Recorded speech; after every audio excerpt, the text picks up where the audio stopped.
My son thought rejecting his homeless 72-year-old mother was just an inconvenience. He had no idea his dying father had written the perfect punishment for this exact betrayal into his will years earlier. I stood in the ashes of what used to be my kitchen, holding the only thing that survived the fire, a photo of my family from last Christmas, and I realized that losing my house wasn't the worst thing that would happen to me that week. The worst part was discovering that the son I raised, the boy I sacrificed everything for, would rather see his 72-year-old mother sleep in a hotel than mess up his perfect suburban life. But what he didn't know was that I had been planning for this moment longer than he could imagine, and his rejection would cost him more than he ever dreamed possible. My name is Margaret Chen, but everyone calls me Maggie, and this is the story of how I learned that sometimes the people who hurt you the most are the ones you love without question. 3 days earlier, I had been a woman who thought she knew her place in the world, a devoted mother, a widow trying to rebuild her life, someone who believed that family meant something. 3 days later, I was standing in a hotel room, 72 years old, with nowhere to go and a son who spoke to me like I was a burden he couldn't wait to dispose of. Hey, beautiful soul. Before we dive in, show some love with a like, tap subscribe, and tell me, where in this big, beautiful world are you watching from? Because what I'm about to share with you could happen to anyone, anywhere. And I have a feeling some of you are going to see yourselves in this story. You see, when that fire tore through my house at 2 a.m. on a February night, consuming 47 years of memories in less than 4 hours, I thought I had lost everything. I stood on that sidewalk in my nightgown, watching flames eat away at the kitchen where I had made thousands of birthday cakes, the living room where my children had opened Christmas presents, the bedroom where my husband Frank had taken his last breath 3 years earlier. The fire chief told me I was lucky to be alive, and I believed him. I felt grateful. I felt like despite this terrible tragedy, I still had what mattered most: my family, my children, who would rally around me in my moment of need.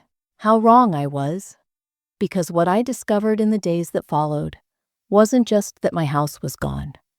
I discovered that the family I thought I could count on, the son I had sacrificed everything for, saw me as nothing more than an inconvenience. And that discovery, that moment of absolute betrayal, would change everything. It would cost him in ways he never saw coming, and it would set me free in ways I never imagined possible. For 72 years, I thought I understood what family meant. I was born and raised in this same small town outside Denver, where neighbors knew each other's business and children respected their elders. I met my husband Frank when I was 22, working as a secretary at the local bank, where he came in every Friday to deposit his construction company's earnings. He was this gentle giant of a man with calloused hands and the kindest eyes I had ever seen. We married 2 years later and bought our first house, a modest 3-bedroom ranch that Frank insisted on renovating himself, room by room, year by year. That house became our whole world. It's where we brought home our son David in 1980, a serious little boy who barely cried and seemed to analyze everything from the moment he opened his eyes. 3 years later came Rosa, our firecracker daughter, who filled every corner of that house with laughter and chaos. Frank worked construction for 30 years, often pulling double shifts to make sure we never went without.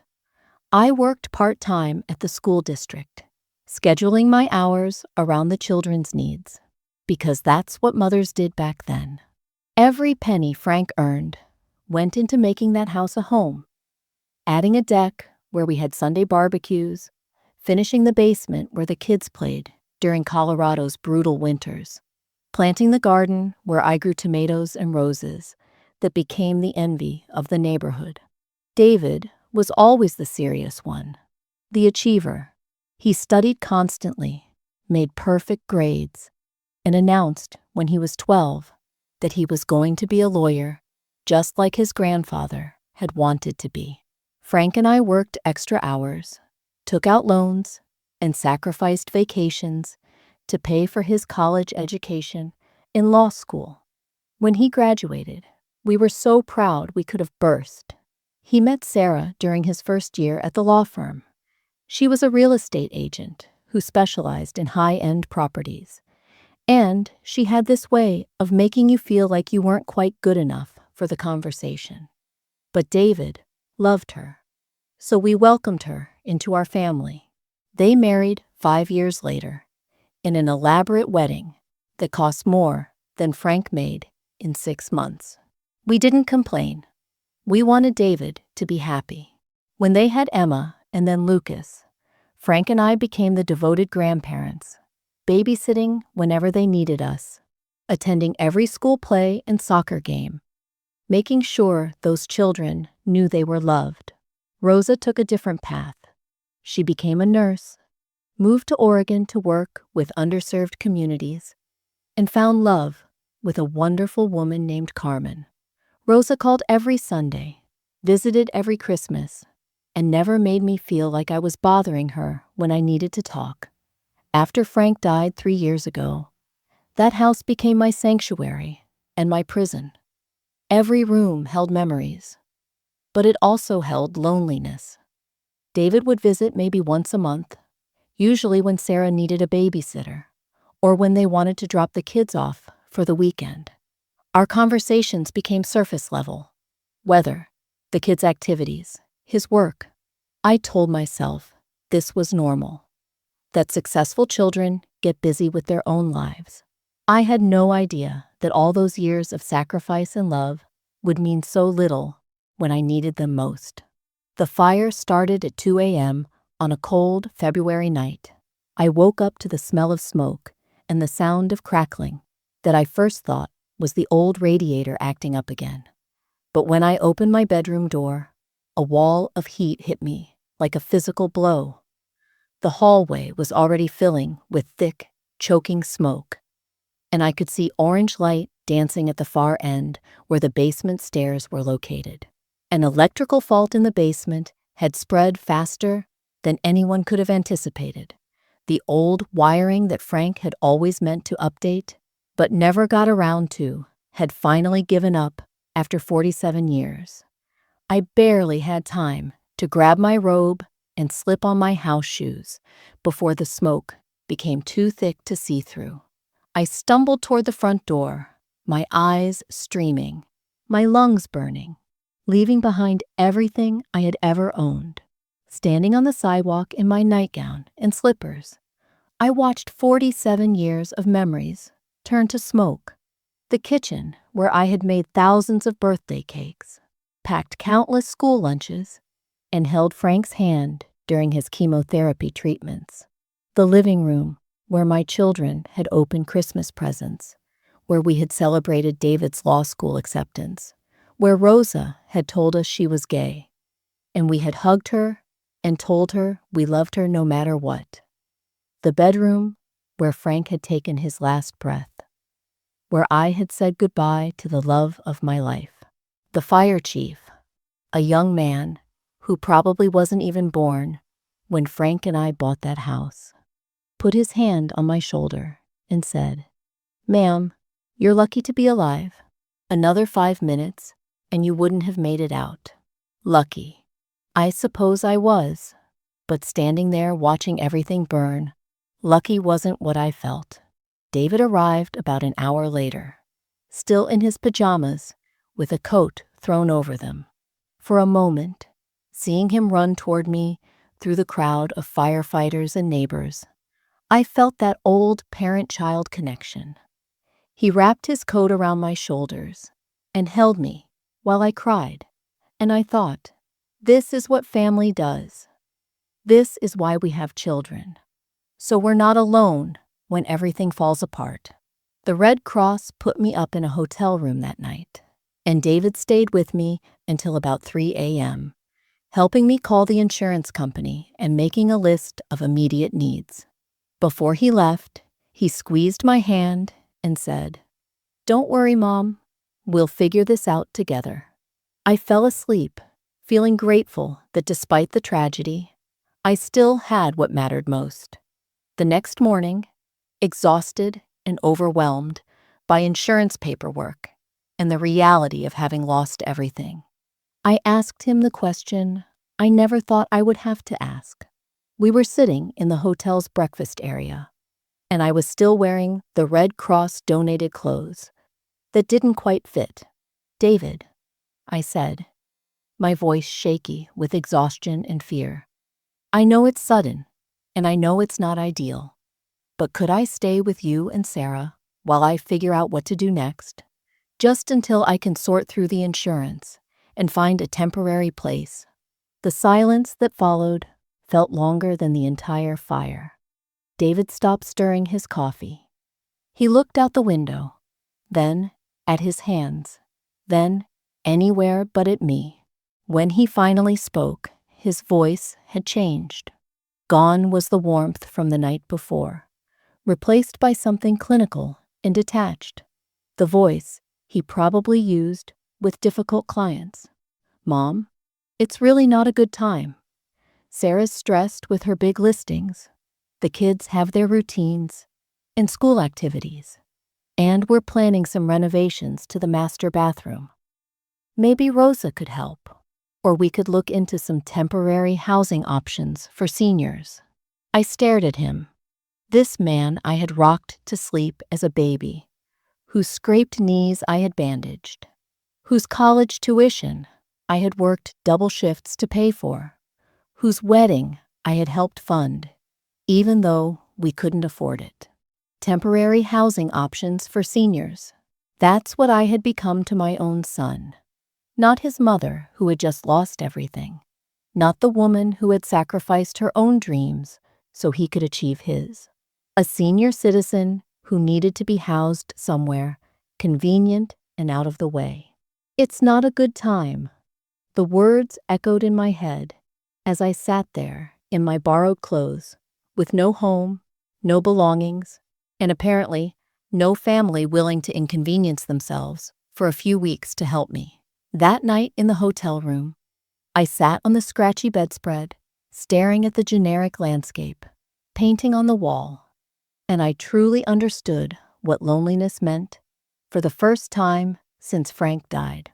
The room smelled like industrial carpet cleaner and other people's disappointments. I could hear the ice machine humming down the hall in muffled television voices from the room next door. But the silence inside my own head was deafening.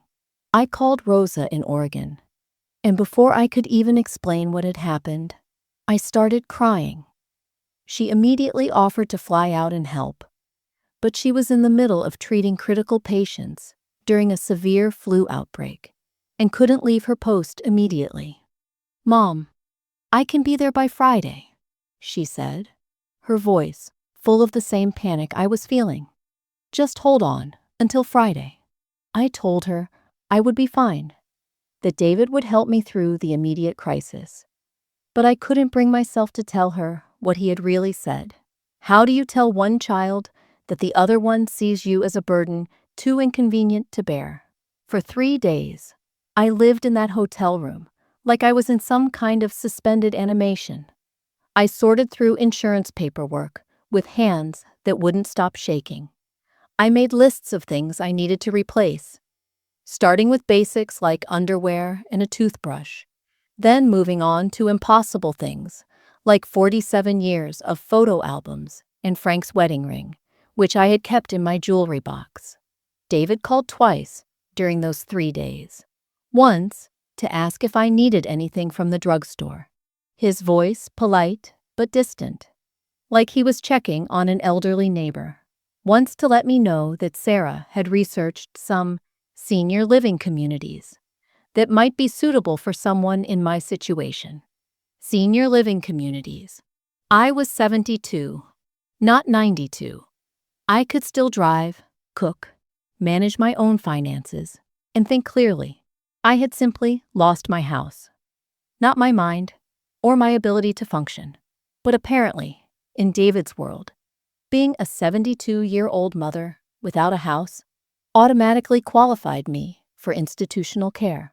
On the fourth night, I sat looking through the few salvaged photos the fire department had recovered from what used to be my kitchen counter. Most were damaged by smoke and water, but I found myself staring at one picture of Frank from our last Christmas together. He was smiling at the camera, but his eyes looked tired from the cancer treatments. "What would you tell me to do?" I whispered to his smoke-stained face. And suddenly, I remembered something I had forgotten in my grief and shock. Frank had always been a planner, always thinking 3 steps ahead. He had been preparing for possibilities I hadn't even wanted to consider. The next morning, I drove to our family attorney's office, James Morrison, who had handled Frank's construction business and our personal affairs for over 20 years. His secretary, Mrs. Patterson, took one look at me and immediately ushered me into his office, bringing me a cup of tea without being asked. James had known about the fire from the local news, and when he saw me walk in wearing clothes that clearly weren't mine, his expression shifted from professional concern to something deeper. "Maggie," he said gently, settling into the chair across from his desk rather than behind it. "I was wondering when you would come to see me. I've been thinking about you every day since I heard about the fire."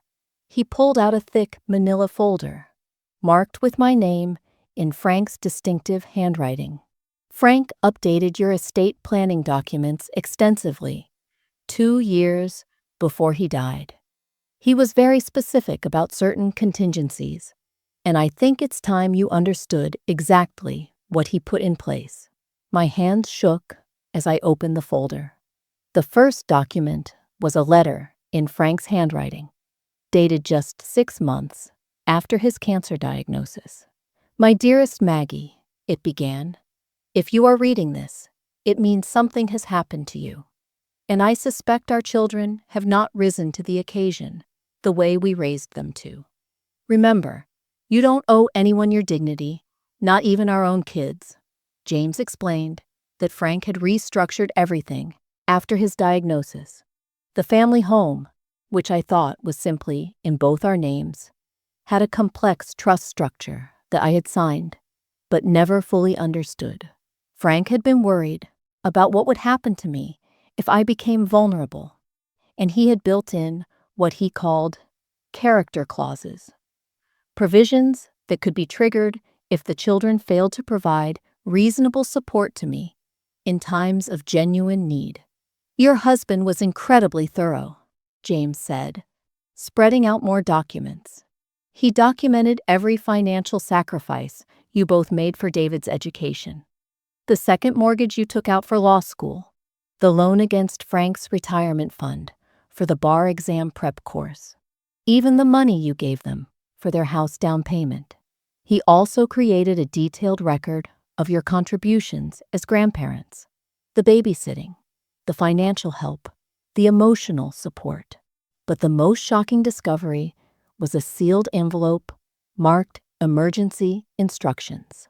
Inside was a comprehensive plan Frank had developed, including contact information for financial advisors, real estate agents in retirement communities he had researched, and even a private investigator who specialized in elder neglect cases. Frank had anticipated that David might prioritize his own comfort over his mother's welfare, and he had prepared accordingly. "There's more," James said quietly. "Frank set up an irrevocable trust with very specific conditions. If David fails to provide reasonable familial support during a genuine crisis, his inheritance is reduced by 75%. That money instead goes to establish a fund for seniors who need emergency housing assistance. The irony was breathtaking. David's refusal to help his homeless mother would fund help for other homeless seniors. Frank had also left detailed instructions about how to document abandonment or neglect, including keeping records of conversations, requests for help, and responses received. He wanted to make sure you had options if the children ever made you feel like a burden, James explained. He said you had given them everything, and they owed you basic human decency in return. Sitting in that office, holding Frank's carefully planned protection in my hands, I realized my husband had given me something more valuable than money. He had given me the power to demand the respect I deserved.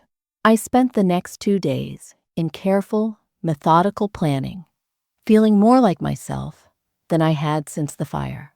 Frank's foresight had given me something I hadn't expected: clarity and purpose.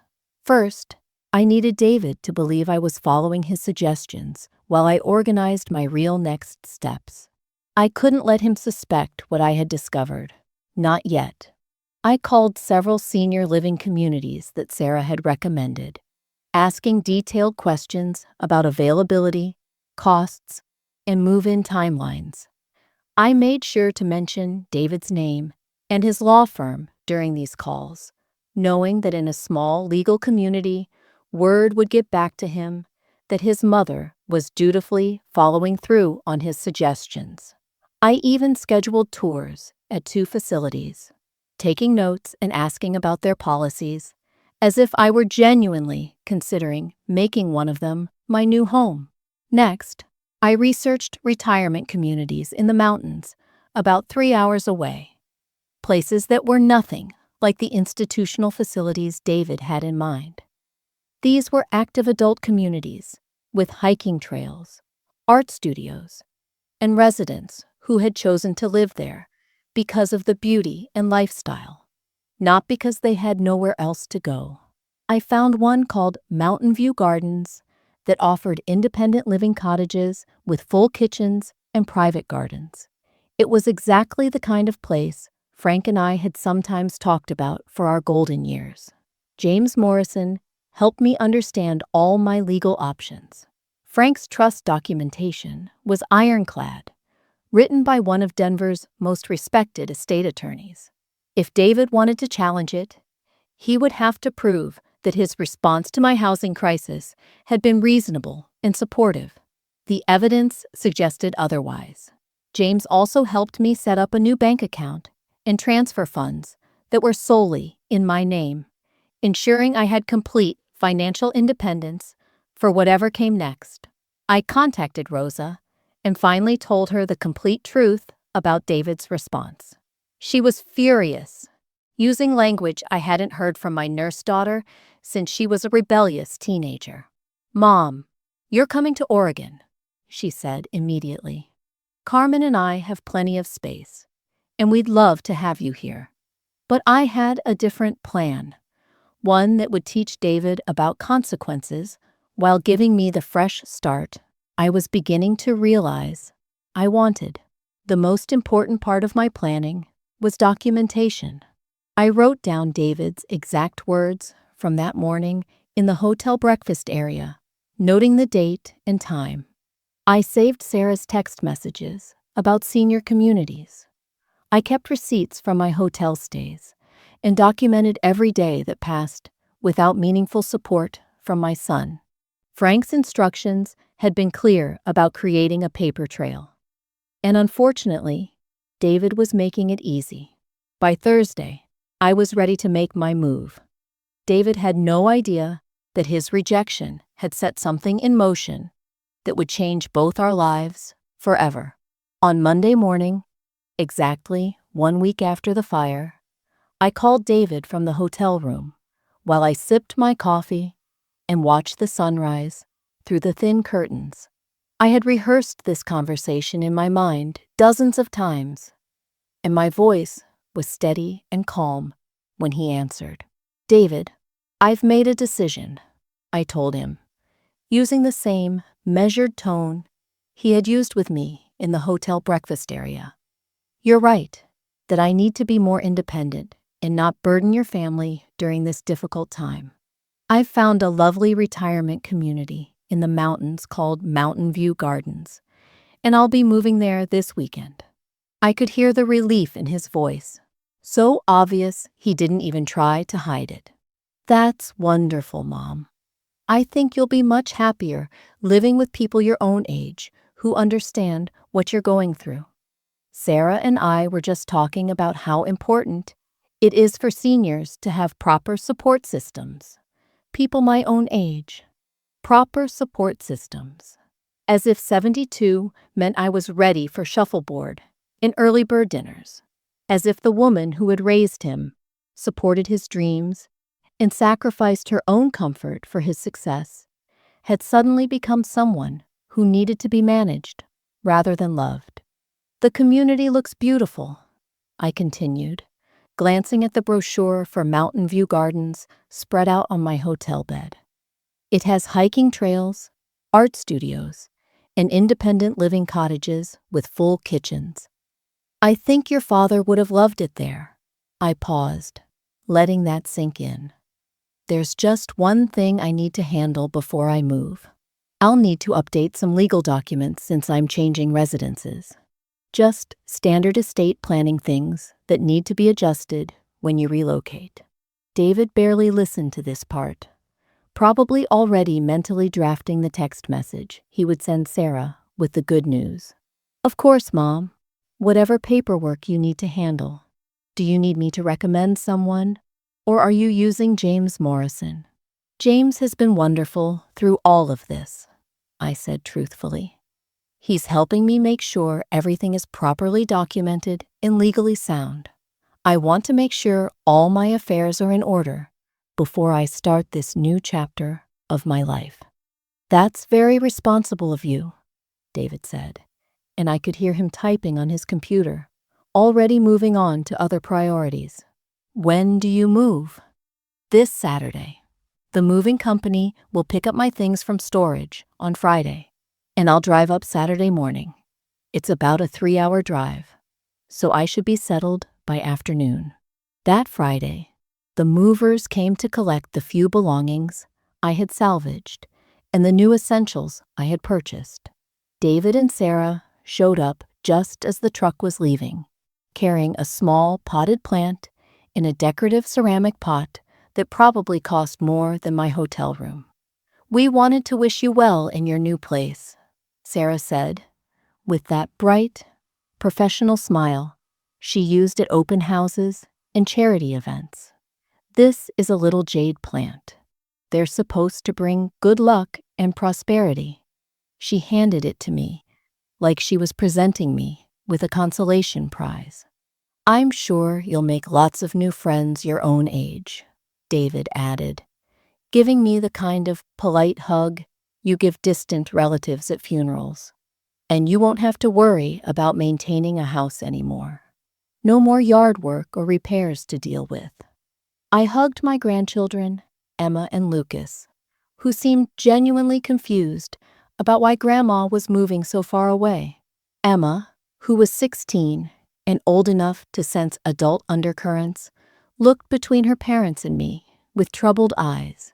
"Will you visit us, Grandma?" she asked, her voice small and uncertain. I looked directly at David when I answered. "We'll see, sweetheart. We'll have to see how things work out and whether everyone makes an effort to stay connected." David didn't catch the warning in my words. He was too busy checking his phone, probably already planning how to spend the weekend now that his mother problem had been solved. Sarah was taking pictures of the moving truck for her social media, probably crafting a post about helping elderly family members transition to appropriate care. As I drove away from that hotel parking lot, following the moving truck toward my new life, I felt something I hadn't experienced in years. Not just relief or satisfaction, but genuine excitement about what came next. David thought he had gotten rid of his inconvenient mother. What he had actually done was set in motion consequences he never saw coming. 2 months later, I was sitting on the deck of my new mountain cottage, watching the sunset paint the peaks in shades of gold and purple, when my phone rang. David's name appeared on the screen, and something in my gut told me this wasn't going to be one of his polite, obligatory check-ins. "Mom, I just got a call from James Morrison." His voice was tight with barely controlled panic. "He says, there are some serious issues with Dad's estate planning that directly affect my inheritance. Something about character clauses and conditional provisions." What the hell is he talking about? I took a sip of my evening tea, made from herbs I had started growing in my new garden. "Oh, those," I said, with the same calm tone I had used to tell him about my move. "Your father was very thorough in his planning, David. He wanted to make sure his children would take care of me if something happened and I needed help. When they chose not to, well, he made provisions for that situation, too." The silence on the other end stretched so long, I thought the call had dropped. When David finally spoke again, his lawyer voice was in full force. "What kind of provisions? Mom, you can't be serious about this. We helped you find a place to live. We gave you options.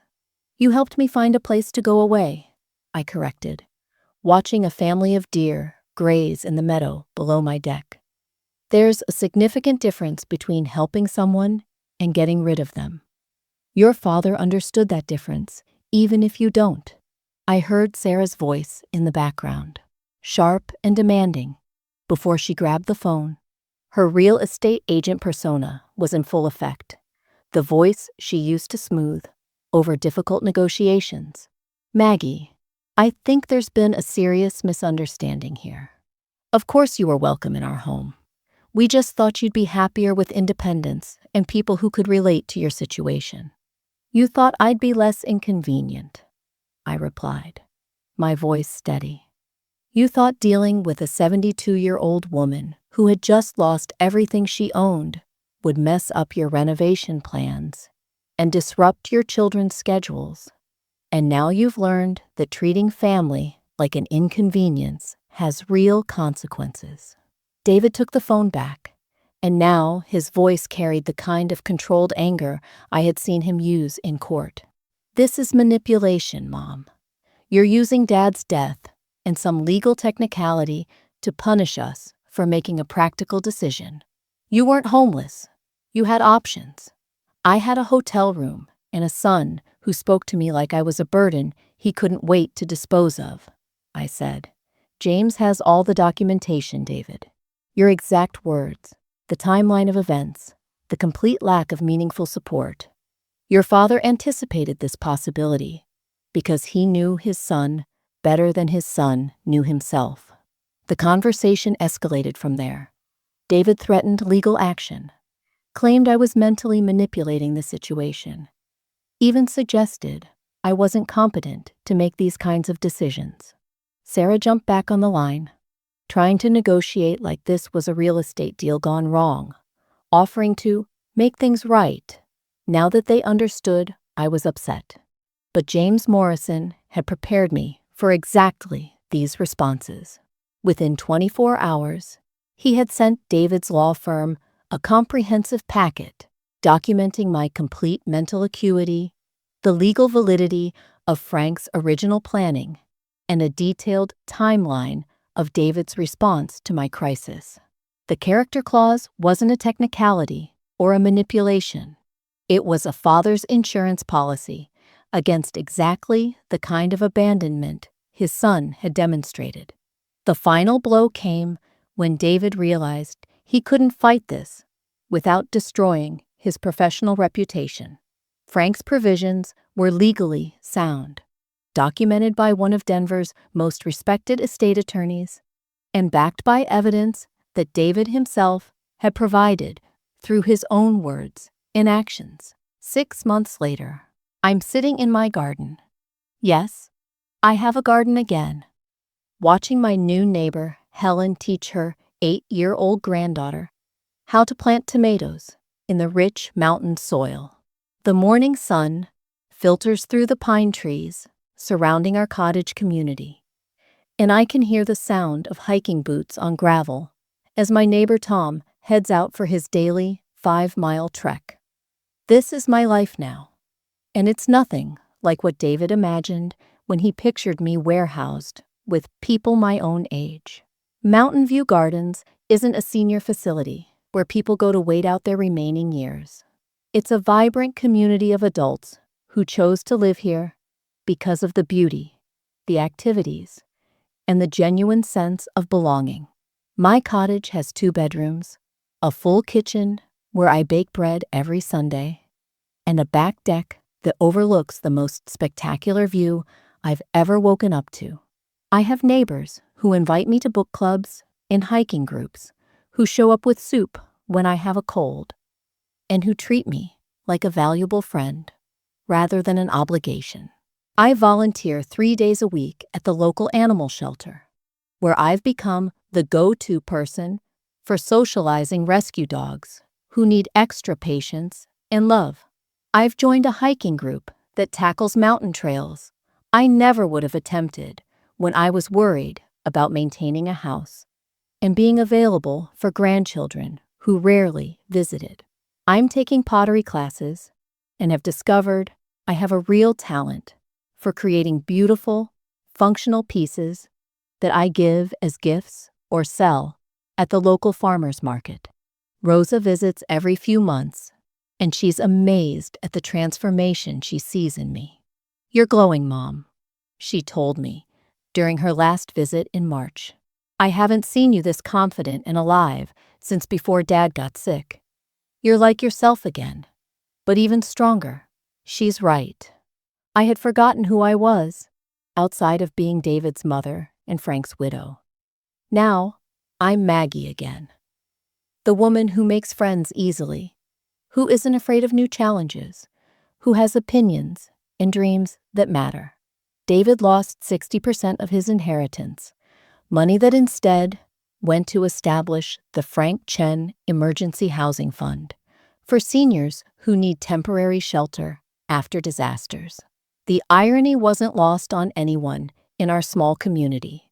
The son who refused to house his mother after a fire now funds housing for other people's mothers in similar crises. James Morrison serves on the fund's board, and he tells me they've already helped 12 families in their first year of operation. But the most important thing I gained wasn't financial security or even this beautiful new life. It was the understanding that I don't have to accept being treated as less than I am, just because someone shares my DNA. Frank's final gift wasn't just money or legal protection. It was permission to demand the respect I had always deserved, but had been too polite, too grateful, too trained in motherly self-sacrifice to insist upon. I still have that burned photograph from the fire on my mantle, but now it's surrounded by new pictures. Me at the summit of Mount Elbert with my hiking group, my first pottery class graduation, Rosa and Carmen visiting for Christmas, and dozens of moments from this unexpected chapter of my life. David and I exchange Christmas cards now, polite and distant, but I don't grieve that relationship anymore. Some people earn a place in your life through love and respect. Others lose that place through their own choices. Some stories end with revenge, but mine ended with something infinitely better. The discovery that starting over at 72 isn't an ending or a consolation prize. It's liberation. It's proof that you're never too old to choose dignity over convenience, self-respect over family obligation, and your own happiness over other people's comfort. Frank knew I had that strength in me.